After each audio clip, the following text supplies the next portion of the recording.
This is a panel discussion I'm really looking forward to because I just get to ask questions and they all have to answer things and sound brilliant. So we'll get started on that. And the topic is Christian leadership to change the world. So we'll start rather broad with that and hear what they have to say. And then we'll narrow a little bit more and then a little bit more toward the end towards some of the research-focused things. We're starting here a few minutes later than we were supposed to, but we're going to end at about 3:50 so that we have a little bit of time for changeover because the next round of talks in Robertson Hall and in the administration building start at 4. So we'll give about 10 minutes there for the changeover. And if you need directions for, well, Robertson Hall is right next to us, but admin is just down the other direction, down the brick path. If you need directions, just ask one of the Regent people around here. We can, we can help you. Raise your hand, Regent people. Oh, okay, good, excellent, yeah, good crowd. All right, so let's start. Dr. Hathaway, I'm gonna go to you first because you've had more time to think about this. You've had years to think about what it means to, live out and consider and even encourage others into what you would say is Christian leadership to change the world. So when you hear that broadly speaking, what is it that pops in your mind? Well, it means that everyone should be a Christian nationalist. Wow. Now, what does it mean? Actually, our founding chancellor died last summer, but in the months before his death, the executive team got together and felt led to reflect on our founding Christian mission and articulate that. And our last of 7 sort of weekly all-staff, all-community messages was on the concept that's been called various things, but our motto, Christian leadership to change the world. We went back and looked at our founding documents, articles of incorporation. We interviewed people that were here that were our first administrators. And for us, that's not Harvard's age, it's late 1970s. So people were still obsessed with disco, so that kind of age. So it's relatively recent. And it already had some meaning that's really been pretty steady since. And it wasn't something like a theocratic kind of impulse to take over culture. That wasn't it. It was creating an educational training context for professions where Christians could be prepared to have a salt and light effect on culture. Now, of course, from our evangelical influences, although we're not narrowly evangelical only, we have Catholic, high church kind of background, faculty and students, so we have folks from a wide variety of backgrounds. But from our evangelical impulse, of course, we would love for everyone to be a Christian. That's the impulse. We feel the obligation with CBN as our founding parent ministry to be part of the Great Commission work. But having said that, we do see it as legitimately part of our redemptive calling to do things for the benefit of others. And from the earliest time, that meant that we would choose to also allow people that didn't profess our faith to come here if they were informed and agreed to be taught in accordance with our Christian faith. And some of those early discussions we saw, an article Pat Robertson wrote in the 1980s in our kind of campus newspaper we had at that time, indicated that the thought would be if we have a Christian approach to things, roughly if you think about Tyler's work in flourishing. So we are talking today a little bit about what would a distinctively Christian twist on this, but you get a sense, I think, in listening to him, that even the things that aren't explicitly Christian are shaped by sort of Christian wisdom. It doesn't mean only Christian wisdom, but Christian wisdom certainly in his career path has shaped it. Well, that's kind of being this salt and light, even if you're not doing it with religious garb on while you're doing it, right? So that kind of an impulse. And that's been our DNA. The other thing I would just say about Regent is it was always understood our primary impact would be through the people we teach that would be going into these positions of influence. So we are a teaching institution. Scholarship is valued. We're very glad that Victor's here helping us launch this research office, and we have always had some individual and some small pockets of people that had heavy research output, but by and large, we're still going to be a teaching mission, and so that probably even will impact our scholarship, that we'll seek scholarly opportunities that are collaborative, that are mentoring, that teach people those skills rather than just, you get 10 TAs or slave labor for you to keep churning out the publications and keep the grants going. So that's probably not going to be our culture. It's not that there's anything wrong with being a R1 university, Baylor, but it's our impulse is more in the teaching direction and how we do that. I do think you could have that vision though as a research institution as well, but our approach was more preparing people to enter these professional roles.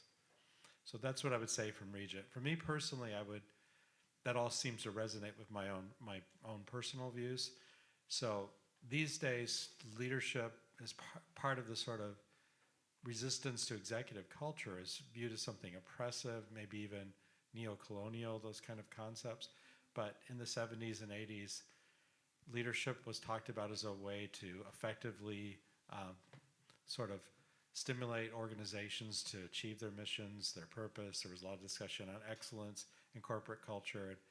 I'm not saying we all need to go back and listen to those corporate motivational talks from the 70s and 80s, but I don't think of it as a negative thing. And of course, a major part, we have Doris Gomez here, who's our Dean of our School of Business and Leadership. They're known for their niche in servant leadership studies within that world, and that's of course central. So you can't be a leader by thinking of yourself as training to be the dominant voice, rather it's training to be an effective empower of those you serve.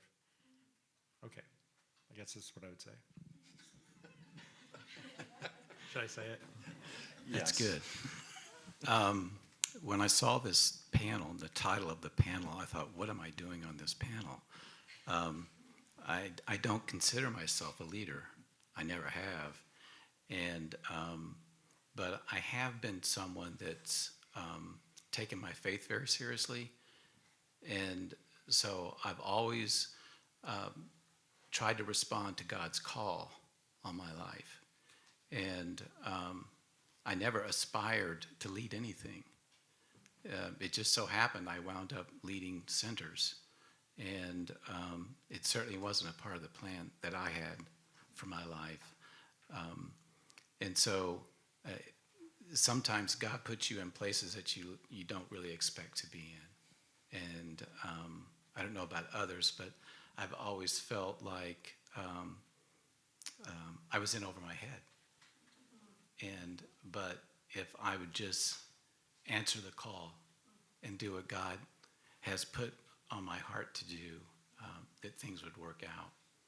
And we were in a car last night with Vic trying to find a hotel, and we were talking about some of these issues, and I was thinking about this last night in the car when we were talking about leadership. And Tyler and I both run research programs, and the people that we work with, I think I speak for Tyler too, we want to serve them well. And I think that's been our approach. It's our approach with this Global Flourishing Study and the scholars that we've been privileged to work with. So for me, it's all about being willing to take a risk when God asks you to step out and do something unusual. And so when Tyler and I 5 years ago started talking about the Global Flourishing Study, it sounded like an absurd possibility. But I think we were both willing to see if God might be in the details. And but for me, I think the thing I care most about is my walk with God, being a good husband, being a good father. These are the things that are most important to me. And I think if I can do those things, these other things kind of seem to fall into place. I know it's probably not the answer that you were looking for, but I certainly don't consider myself a leader. I never have. And so I think the good thing about that is you're totally relying upon God, because you know that you just don't have the natural inclination to do some of these things and to do them well. And so that's just a start to the conversation. Thank you. So it sounds like you have two components there that sometimes all leaders don't necessarily buy into.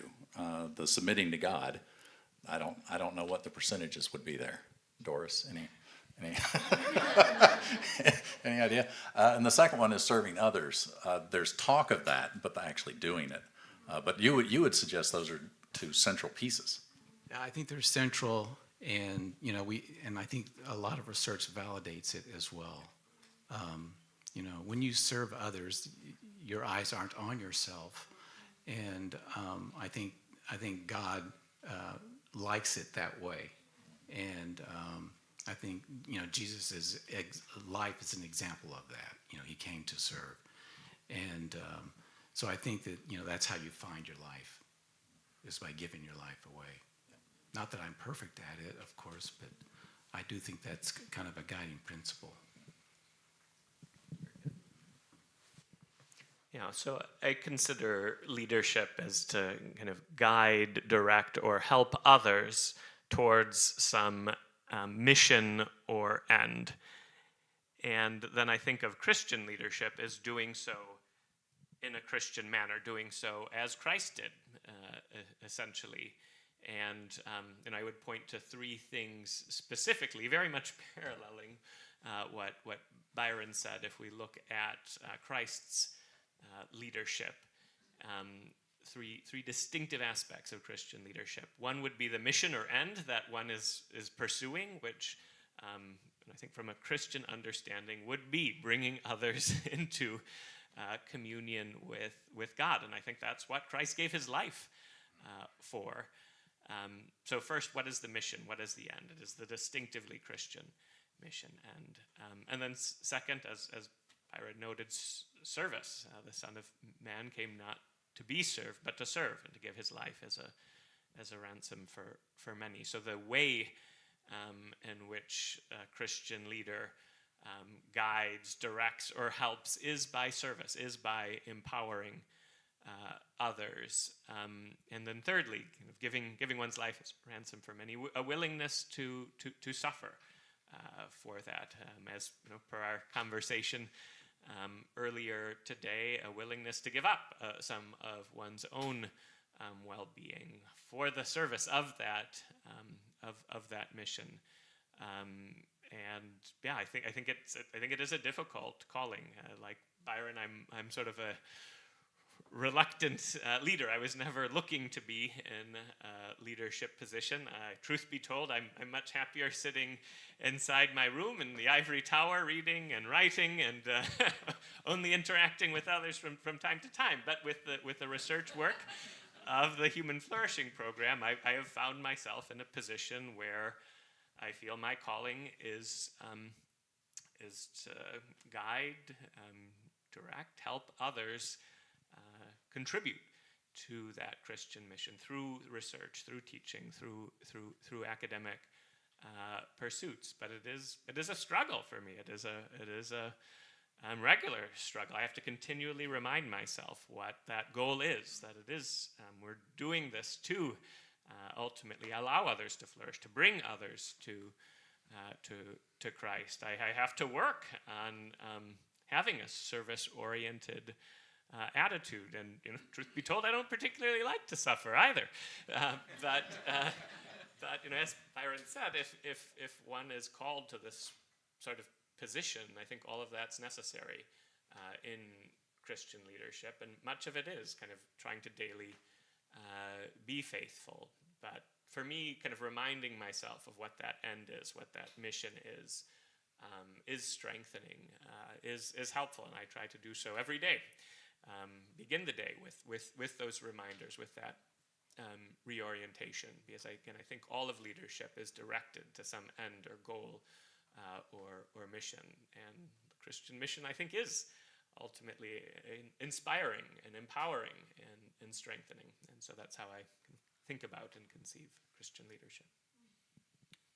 I'm not wanting to take over your role as moderator, but I'd like to maybe have Tyler talk about something that's related to this discussion, and I hope you're okay with this, Tyler.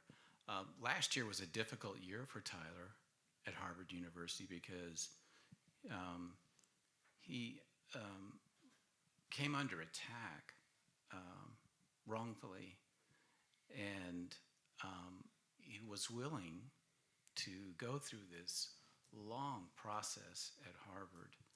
And, you know, when you think about Christian leadership, I think of Tyler and what he went through last year and how he went through it with such grace and humility. And God used it in powerful ways and is still using it in powerful ways. I don't know if you feel comfortable talking about it, but it might be helpful.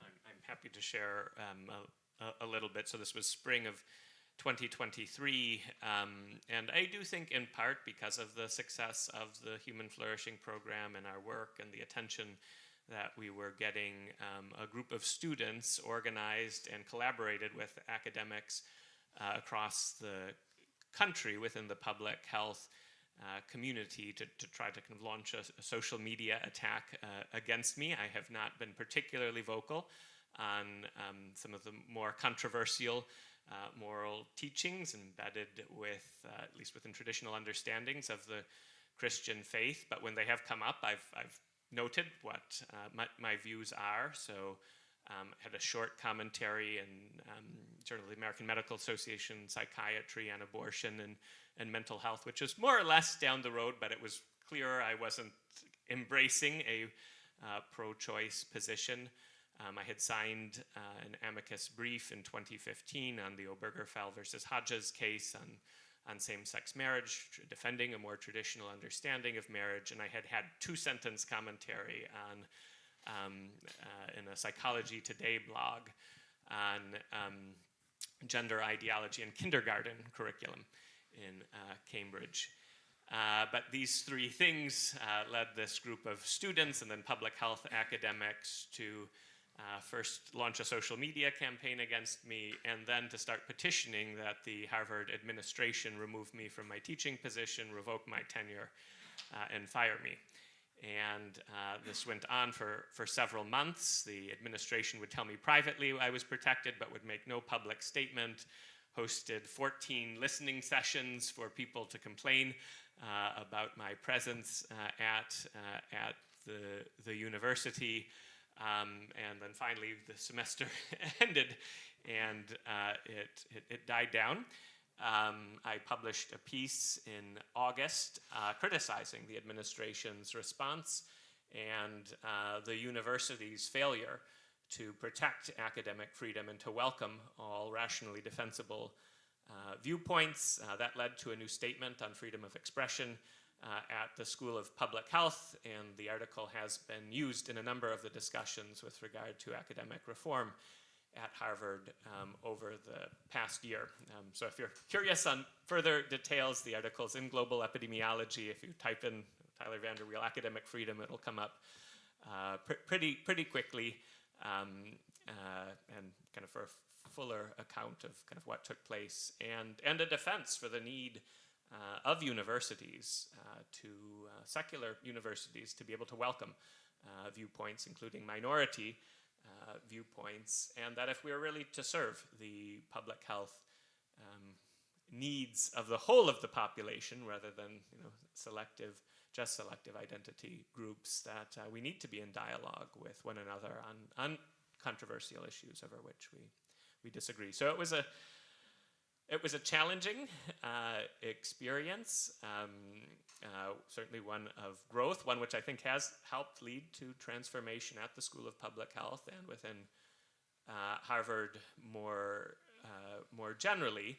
and one that in some ways has given me a voice on these matters within the university as well. So I mean, I think it was another instance in some ways of kind of redemptive suffering, but one I continue to wrestle with in terms of ongoing social implications within the school over these matters. So I mean, I do think that as Christians we are sometimes called to suffer, to be persecuted even for our faith, but I think that can ultimately be used to witness to the truth, and when one stands firm behind that truth.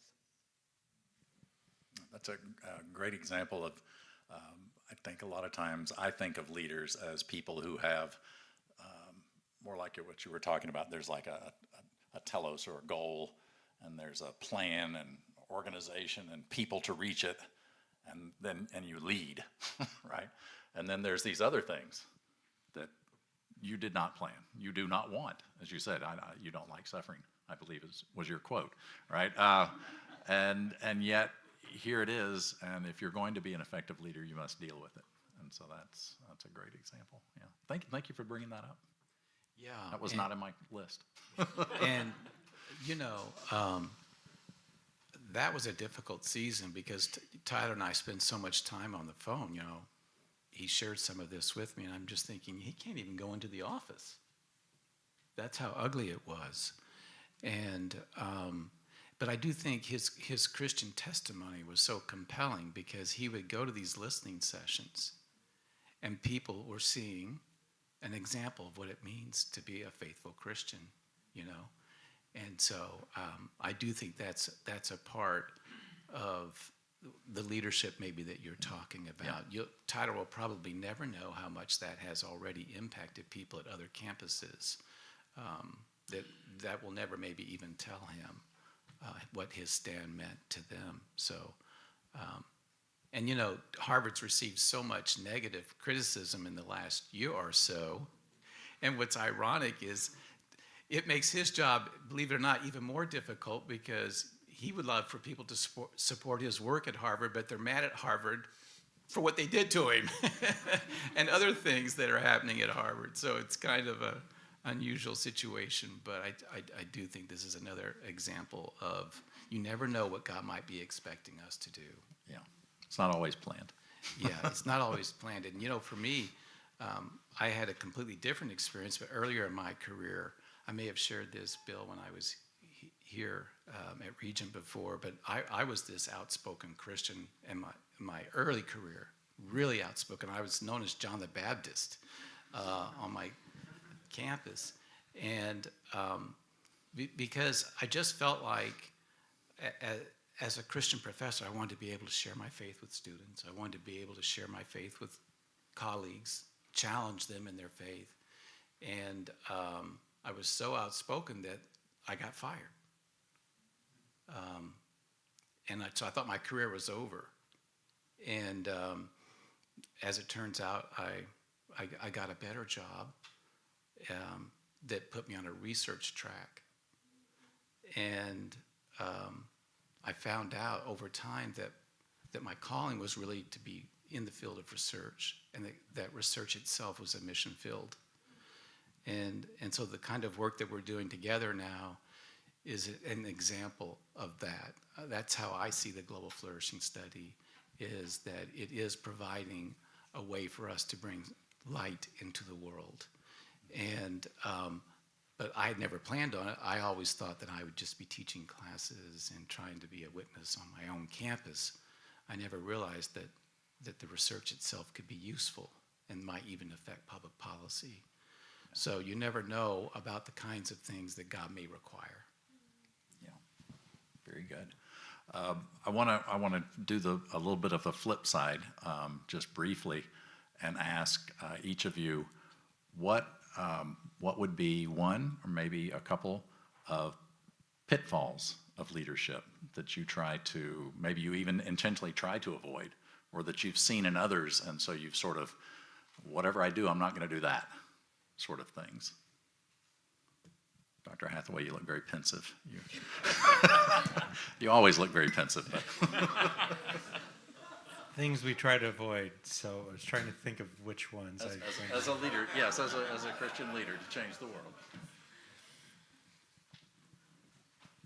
So I've been here since 1997 and have a lot of relationships with folks, but I do think you need to continue to build on relationship as a leader, particularly in a community of professionals where you're dealing with folks that have expertise in their areas that you don't have. So you can't obviously say, you're doing accounting wrong if you're a psychologist, because we don't know anything about accounting. So that kind of thing. On the other hand, you have to also maintain a professional role that sometimes involves evaluation or job-related disposition decisions and so It's a bit of what we learn in clinical practice about dual relationships, except in my case, I was a member of the faculty first. And so you have to kind of sort of navigate those role differences and do it with integrity. I like to be as transparent as possible, but you can't be transparent about everything. Sometimes faculty have this mistake with students. If they come forward and complain about something in the system that's legitimate, it's good to be there, be an advocate, help them work through things, but you can't say, you don't know the half of it, let me tell you the rest of it, and you just hand them a big lawsuit, right? So you have a contractual obligation to your employer to not do that. But so being transparent but balancing those roles, that's I think the challenging thing, and being upfront with people when you say there's things we can't talk about because something like that. I think in my role, that's how that plays out. In other settings where I've been in military settings, I think there's different issues, but I think it all comes down to kind of embracing the role that you've agreed to assume with integrity, right? So not trying to say, yes, I'll do that, but then plan all along to do something else, to make it what you want rather than the role that you've agreed to assume. And it doesn't mean you can't advocate for change, but I think when you accept a position that has sort of a role tradition or even an explicit role by contract, there's an integrity issue there and you carrying it out. I can come up with one, maybe. And that is,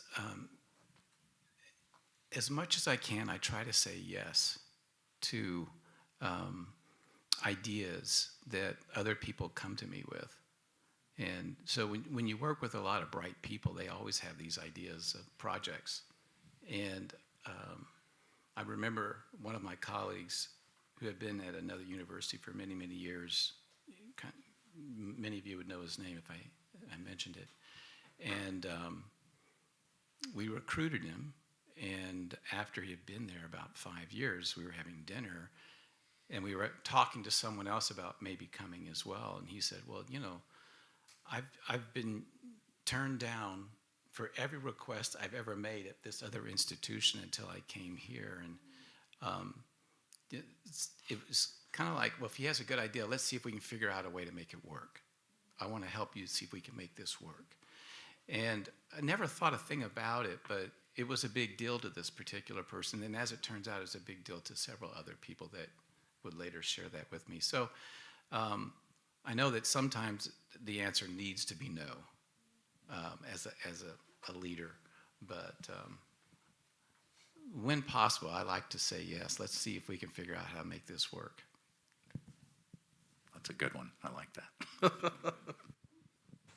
I might point to two pitfalls that I personally regularly try to avoid and have to constantly work on both. And I think one is pride that can come from being in a leadership position. While there are struggles and there's suffering, there's also a lot of positive affirmation as well. Even when I was going through the horrible experience at the School of Public Health with groups trying to get me fired, once I published the article, for months, I would get 4 or 5 emails a day from people writing to thank me for the peace and the space that was created and so on. Likewise, the work on flourishing, regular emails of thanks. And it's very easy for the ego to become puffed up and for not appreciating the contributions that so many others make. If you're leading well, it's really what you're doing is empowering others towards that mission, towards that end.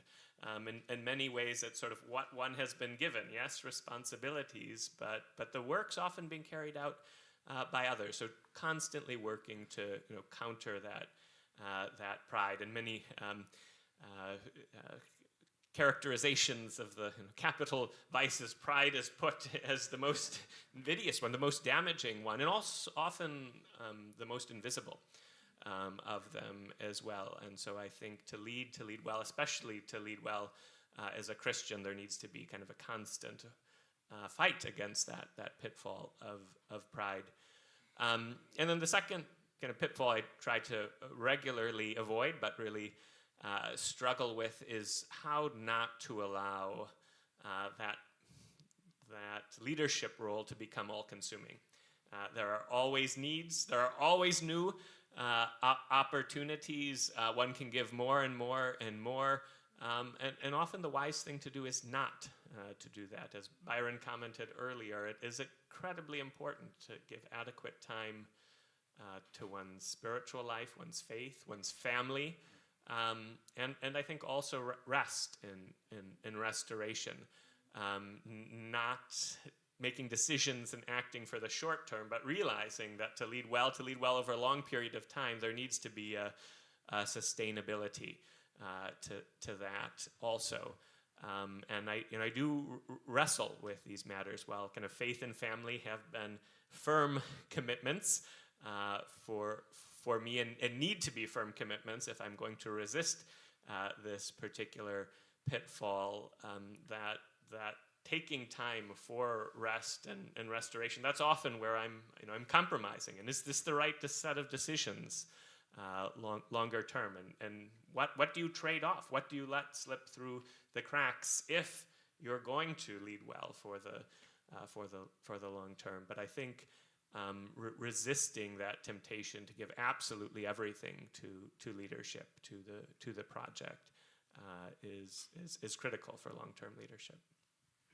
Do you have a personal wellness checklist that you go through each day, or is that just painful? I mean, as I said earlier, I do go through the flourishing scale, but only really once a quarter. Once a quarter. Okay. That's probably smart. Yeah, that's probably good. I mean, there is a set of practices, actually, I go through every morning in the shower, which I find quite helpful and orienting. To remind myself Jesus' words to Martha, that one thing is needful, and that is time with God. That should be non-negotiable. So that's kind of step one. Step two is practice of the presence of God, inviting God in the moment and trying to do so throughout the course of the day. Third, consenting to the present circumstances. Don't fight against. This is what I have today. Each day, evil is sufficient for itself, but accepting it, not resisting it. That may require prudent decisions going forward to avoid similar days in the future, but kind of accepting what's there before each day. A reminder that there's no good reason, fourth, no good reason to lose peace. This comes from Jacques Philippe's book, Finding and Maintaining Peace, that sort of any set of circumstances can be opportunities for growth and faith and hope and love. It's a radical claim, but his claim is there is no good reason to lose peace for the Christian. Fifth, reminder that all I'm really called to do each day is love my neighbor, love God, and then do Augustine's words, do as you will. And so that's a very powerful reminder, and how to approach the activities of each day. And then lastly, our hope, sixth, our hope is in God. Both that, once again, that end, that mission is oriented towards God, but that God is also our means to it, that we are to call upon him for help. And when I wake up thinking, oh, I can't believe I have to go through such and such today, going through those 6 reminders in the shower every morning really helps reorient me, and to work through what some of the challenges of each day are. So obviously each person needs to find their own set of spiritual practices and so on, but for me those 6 reminders, it's sort of a spiritual checklist, spiritual reorientation each morning, are very helpful. Very good. Do you have days where you need more than one shower? And it's like you need. Regularly. Yeah. Okay.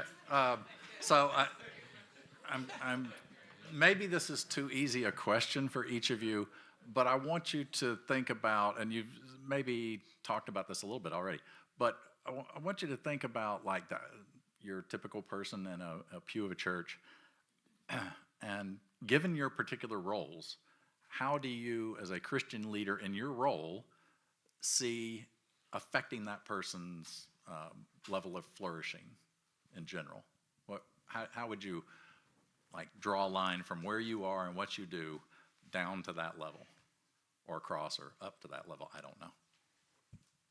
Dr. Hathaway? So I don't know that I've really thought about it from my role as an academic administrator directly, although is a church that went through a difficult leadership transition, and connected them with our divinity school to do some consulting with them, those sorts of things. So connecting the resources that we have access to, particularly with my current role, to those contexts are part of it. But being a Christian psychologist or an academic, so I've often done Sunday school classes, or even going back to, I remember when I was in grad school, I had finished my undergrad degree at Taylor, where I was a Bible, philosophy, and psychology double major. And I always thought, this stuff we learn in a Christian college in our Bible courses is great, but these books are accessible. Why don't they teach this stuff at churches as opposed to the kind of typical denomination-produced Sunday school material, which is a little bit different.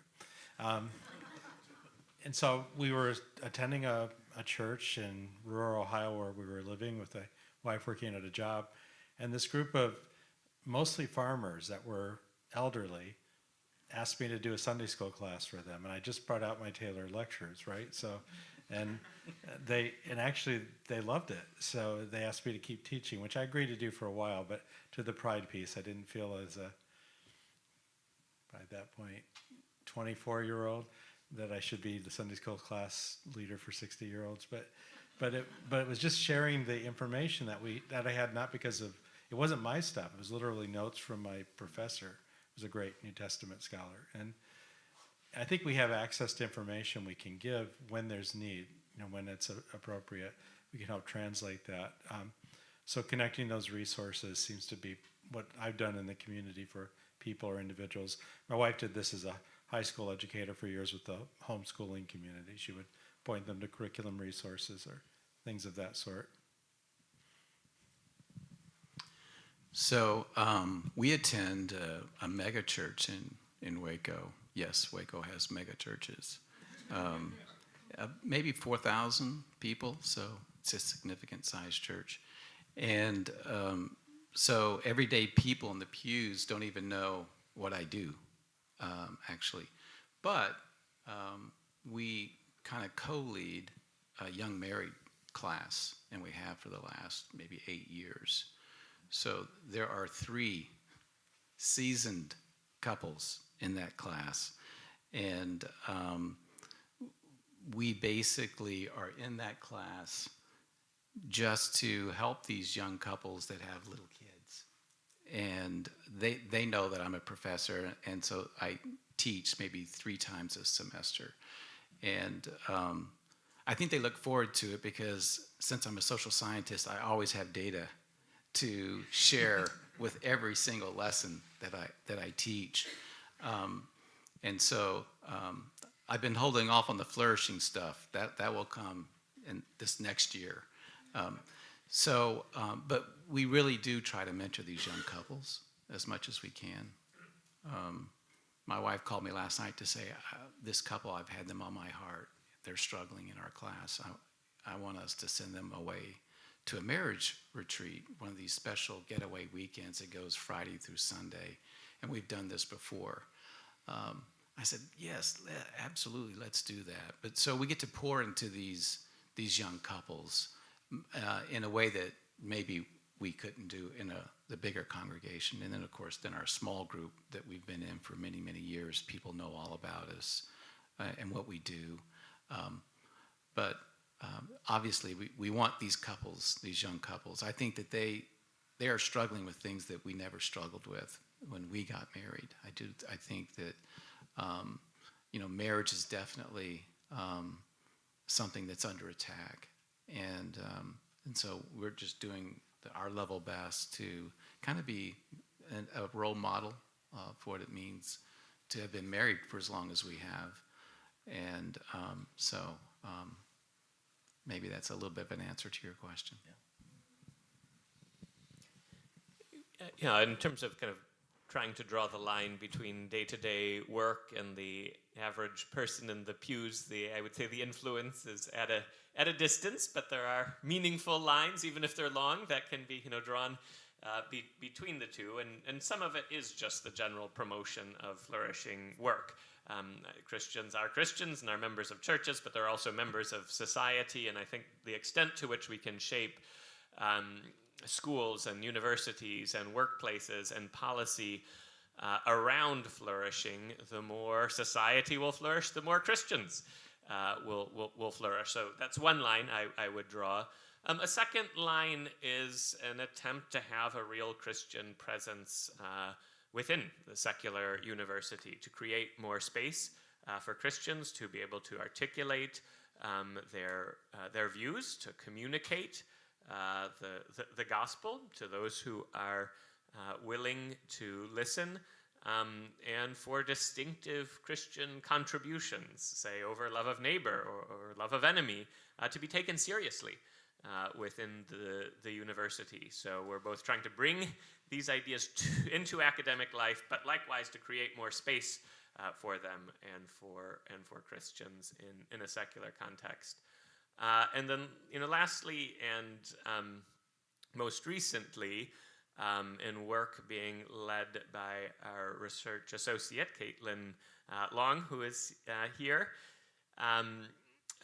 we're trying to think about how to use data to empower and help church communities themselves. What questions that pastors or priests are asking might be addressed by data? What sorts of decisions are there for which data is helpful? Can we bring the research on religious community and health and well-being into dialogue with pastors and priests in ways that they can communicate this to church communities? So through work that Caitlin is leading, and in partnership with others here, including Jeff Frey from GLUE and those at the American Bible Society and many others who gathered over last day or so, we're kind of trying to ponder together how to do this well. So that work is still in early stages of development, but I do believe that the tools of social science can be used to empower church life, and so that's some of what we're hoping to do at the Human Flourishing Program in the years ahead, in terms of drawing the line between day-to-day activities and research and helping the average person in the pew. So I'm curious about this one because I just kind of want to know. Like, some of these are just planted questions that I'm interested in, so apologies to everyone else. But you can listen in. So I want to know, in terms of the flourishing church, if you're providing some sort of leadership toward that, long-term kind of things, and whether that's research efforts or in the academy and other positions, what would you say are some of the essential long-term goals for providing that kind of leadership? How do you see setting some really important or even essential goals to help the church?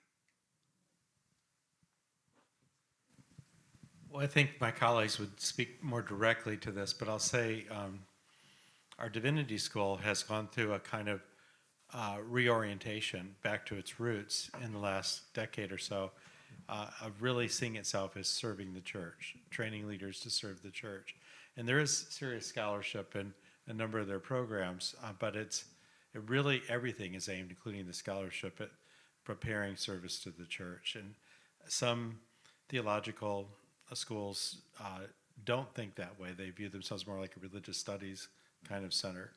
And there's nothing wrong with that, but it's just the purpose here is definitely in that vein. I think another part of Christian higher education is to prepare people that can be using those gifts to serve wherever God calls them. But of course, I think that the modal Christian life and the normative Christian life is one that should be connected to a local faith expression in a fellowship, in a community of faith. And so that means that we would hope our graduates are equipped to be productive members of those communities, bringing their gifts and talents and skills and trainings to whatever that involves. And a number of them do. We publish alumni stories a lot. They do these. We have folks that are doing these kind of transformative things in ministry. Sometimes they're creating ministry, but other times they're partnering along existing ministries to do things. And that's certainly a big part of our mission here, that Christian leadership to change the world idea from a training perspective is equipping people those roles. You know, as I think about the role that social science can play in helping the church, for me, I think it's about stewardship. And so whether you're talking about a congregation or a faith-based organization, we want them to flourish. And you know, you've heard much of that the last 2 days. We want individuals to flourish. We want congregations to flourish. We want communities to flourish. But how do you know if you're flourishing? And you know, the metric of attendance is just one indicator. It would be like you know, you saw the first question that Tyler put up of the 12 on life satisfaction. But what if we just left it there? We wouldn't be doing justice to the topic. And so I think a lot of churches are doing great, but they could even do better. And I think sometimes if you're in the middle of it, you probably can't tell. And so I think if there's a way in which, this is what we've been talking about today, and we're not sure the next steps, Eric, but if there's a way in which we can come alongside congregations and work with them, it would be wonderful, because I do think God's given us a set of skills that could be very useful. And, you know, I do believe that accountability and things like this are scriptural. And so we just want these groups to do as well as they possibly can, not only in serving congregants, but in serving the communities where they're embedded. And we want that zip code to do well. And we did a case study on a group in West Dallas, which at one time had the largest housing project in the United States in the 60s. They eventually bulldozed it completely. And but it's always been an impoverished area until the last 10 to 15 years. And what happened was an African-American pastor and a group of others slowly but surely started making investments in that community, building a school, getting businesses to locate there. And over time, they built these incredible partnerships with other congregations. And over time, that's why they asked us to come do this study, to see if we could see how much change had happened. And it was pretty remarkable. And when we released it, the mayor of Dallas was at the press conference to release the findings. And when you geocoded, it was so interesting to see the differences in just the communities right outside this geographical area where all this work had been happening, led by these faith-based organizations. And it was just so cool to document the effect that they had had on underserved and disadvantaged people. That's the kind of thing that I think we in the academic community might be able to bring in alongside all the great work that these people are doing, these unsung heroes. George Gallup wrote a book one time called The Saints Among Us. These people that go unnoticed that are doing all this incredible work. And so, you know, how might we be able to go into congregations over time to see how they're doing and find their weak spots or their blind spots, not to judge them, but to bring notice to them so they can prepare that. I know a lot of churches, for example, now have programs on how to reach out to people that have disabilities within their congregations. When I was growing up, we never thought of such a thing, right? But now, you know, we're coming a long ways. And so I just think there's ways in which this whole flourishing in the church thing could be a way to help the church become all the church can be in a time when we so need it in our country. I will kind of come back to, at the end of my remarks, to a perspective very close to Byron's, but I'll start with kind of an alternative view, which at some level I really do believe, which is that all the church really needs to do is what the church is supposed to do. And you know, social science is sort of secondary, that if we come together, at church weekly, or hopefully even more often, if we pray individually and together, if we engage with Scripture, if we try to transform our own lives, if we try to serve others and our broader community and share the gospel, then the church will be flourishing. And again, at some level, I really do believe that's all that's needed. Having said that, I do think the tools of social sciences can sometimes provide insights and to see those blind spots where we think we're doing what we're supposed to be doing, and in fact we're not. And so the discussion over the last 24 hours or so, it became clear, for example, that efforts, at least in the West, on evangelism have been in steady decline for decades. Some of that's increasingly pluralistic society and other faiths. Some of it is probably a society that's quicker to condemn Christians on specific moral issues, and so not wanting to speak about it. Some of it is probably an unhealthy trend within society concerning willingness to share one's views and perspectives. So there are these cultural trends at play, and sometimes the social science data can allow us to see this and to allow us to see our weaknesses. Likewise, data was presented that Gen Z is the most likely and most open to discuss spiritual matters. The least likely to attend, but the most open to discussing these. So suddenly, that data opens a door. And what may have been kind of a slow deterioration in efforts on evangelism year after year, decade after decade, when you see the full trend, you think, no, this is something that needs to be addressed. So while it is the case, I think all the church needs to do is to be the church. I think the data can help us see the ways which we are failing. I mean, I've sometimes thought that while the natural sciences or the arts or mathematics even allow us to see the beauty in God's creation, the social sciences are really only necessary because of the fall. And so again, I think there's an element of our social scientific data is helping us to understand life and to navigate life well, or at least better, in a fallen world. I think that's important, and I think that's its role in the church as well, to help see the shortcomings of the church, of church life, and the opportunities as well. So again, I think it's a more minor role than simply living out the truths of the faith, the truths of the Bible, following Christ's example, but I do think it has a role to play. I think having been created by God as rational, intellectual beings, we are to use our mind to serve God. We are to serve God with our mind, to love God with our mind.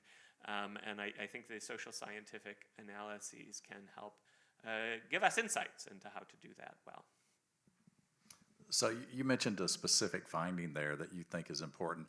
I'm curious if you have like a sort of a program of research or any other specific findings that if you could, churches would know all about. Like you have like a pet idea or finding or program that you just like, any chance you get, you would you would want to make sure people in churches know about?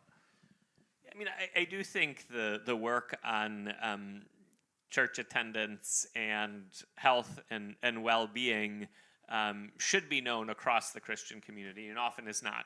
People are surprised when they come across it. We've been trying to disseminate it, but I think this should be a routine part of the idea was brought up today of theological education. Why not have a single lecture at least on the social science of church attendance in seminary?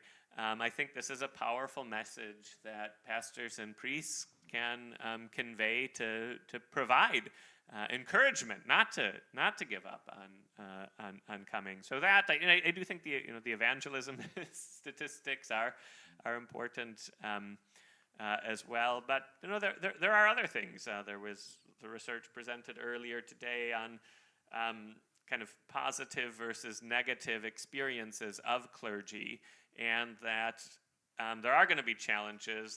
There is going to be a lot of strain. But when that's balanced with positive affirmation, the likelihood of burnout is much lower. So knowing that sort of information as well, I think can help structure communications in denominational structures and feedback to pastors or from bishops to priests. For example, I think that encouragement, both from within the congregation and from those higher up in the hierarchy, really can help sustain church leaders. So those are some of the things that immediately spring to mind, but I'd say this is still a process of discovery in some sense. What sort of data is most useful to enhance the life of the church? So I was thinking when Tyler was saying that especially in the evangelical world, there'll be a book that will come out every 2 or 3 years that is this runaway bestseller, like The Prayer of Jabez or something like this, right? That everybody reads, and it's just really short. It sells 3 million copies or whatever. It would be great if we could write something, Tyler, that was really short, that had this catchy name to it, that could shrink the book that you just did with Harold of 10,000 studies into a short document that was really thin that would be super popular, because then you kind of wonder if you could get the word out there that there's so much good news about the good news. You're suggesting they won't read an 800-page book? Yeah, they're not going to. This book is actually over 1,000 pages.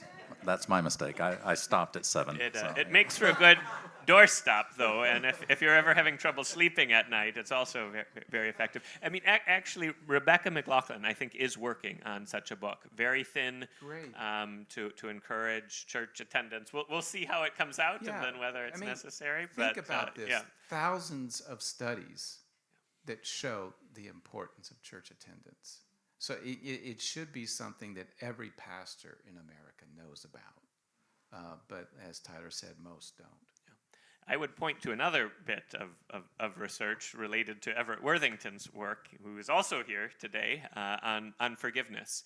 And over the past years, as I mentioned in the talk, his work on that reach forgiveness model has been refined, and he has condensed and reduced it to a 2 to 3 hour forgiveness workbook, which we've tested in this randomized trial, effects on promoting forgiveness, reducing anxiety, reducing depression, increasing flourishing. And this, too, I think, is a result and a resource that should just be widely disseminated across churches in the Christian community. Sure, we teach about forgiveness and the importance of forgiveness, and we do this well, but that doesn't mean it's easy to forgive. And so this workbook is essentially a means to put into practice our preaching. And so I think it's an incredibly powerful resource, and another thing that should be widely distributed across the Christian community based on good social science. Yeah, I mean, that's pretty fundamental, right? And like you said, the call to do it is out there. The ways to do it, and sometimes even the motivation, could be a little bit lacking. So thank you, Ev. That's excellent stuff. We have 5 minutes. Dare I open it to one excellent question you would like to to pose to any or all of the panel? We have one in the very back, of course. Dr. Ord, serving as always.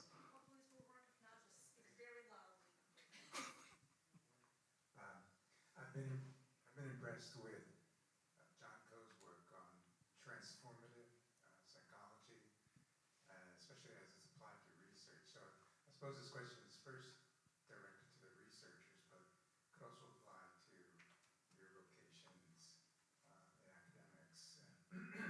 How has your research transformed you? How has your research transformed you? Whoa.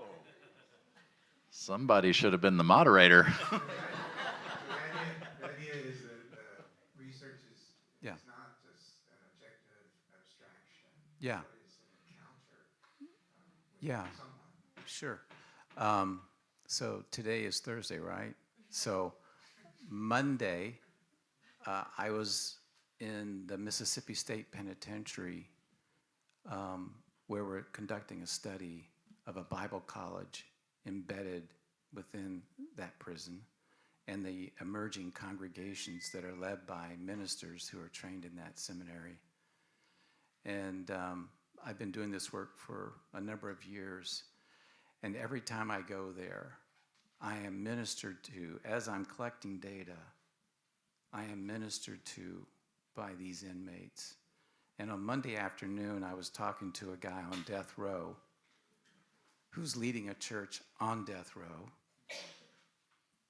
And I'm interviewing him in death row where there's no air conditioning. It was 100 degrees outside. I don't know what it was inside. Worse. And I could hardly hear myself talk to him because the fans were blowing so loud in there. And I said something, and he goes, well, you know, because he has a smile on his face, he has the joy of the Lord as he's waiting to be executed. And he said to me, what people don't understand is everybody has a death sentence. You're born with it. He goes, you know, I have found life, you know, and proceeded to talk for 10 minutes on grace and mercy to me as I just sat there and listened to it. And I've done this hundreds of times where I'm just saying, what a treat for me to be taught by someone like this. So, yes, I mean, when you get to do this work, it is transformative for us. And so I've had the privilege of being ministered to and taught and mentored by prisoners for the last 30 years.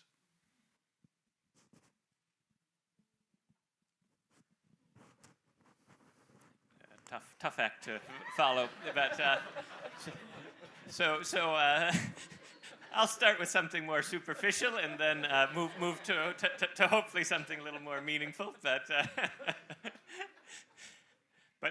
as I said, I do take our own flourishing assessment once a quarter to track things. I do embed those flourishing activities in my life. Those gratitude exercises are things we do around the dinner table for our children, with our children, a couple times a week. And I notice the weeks when we forget, well-being seems to go down within family life.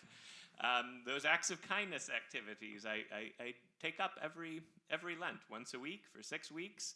5 acts of kindness on a particular day. And again, it takes planning, but I think it creates a disposition towards acting kindly towards others more generally in life. Ev's forgiveness workbook I have used twice in cases where I've really struggled with forgiveness personally and have found it powerful, transformative. And then even thinking honestly about the concepts of flourishing and well-being, I've found helpful and transformative in my life as well. While it seems nuanced and a bit technical, well-being versus flourishing, the notion that flourishing includes the contexts and communities and environments in which we live, that the community's well-being is part of our own flourishing, has helped to make me make sense of my own life. And of the Christian gospel as well. In March, I was at dinner with a Christian Lutheran classicist, a Catholic priest, and a Jewish psychologist. And the Jewish psychologist asked, was Jesus flourishing on the cross? I and the Catholic priest immediately responded, yes. But then for a week, I was racking my head with regard to how do I make sense of this belief or intuition that I have. And as I was thinking through that further and thinking about this notion of flourishing as including one's own flourishing includes the well-being of one's communities. If you think about what Jesus accomplished on the cross, in his death, the salvation of the world, the bringing of well-being to all communities, that contribution of his suffering, his death to the well-being of the world was part of his own flourishing. And then likewise, I think that helps make sense of suffering in our lives as well. I sometimes joke that my own flourishing scores would be higher if it weren't for the Human Flourishing Program. And all the leadership challenges that entails. And I'll sometimes have my spiritual director say, physician, heal thyself. But again, I do think the work we're doing, as we've discussed in this session, is helping to promote flourishing, helping to promote well-being. And so I can see my light and momentary struggles and suffering in the light of that broader context. I can see what I hope and believe in as a contribution to the well-being of society as part of my own flourishing as well. And that very thought, that very notion of flourishing really does help me on a day-to-day basis. It gives me strength, it gives me inspiration. So again, even at the conceptual level, thinking about those distinctions, those concepts, has helped me make sense both of the crucifixion and Jesus' own experience and our own suffering as well. Well, thank you very much. I didn't think you could equal the prison story, but well done. That was very good. All right, we are out of time. Would you please thank our excellent panel one more time?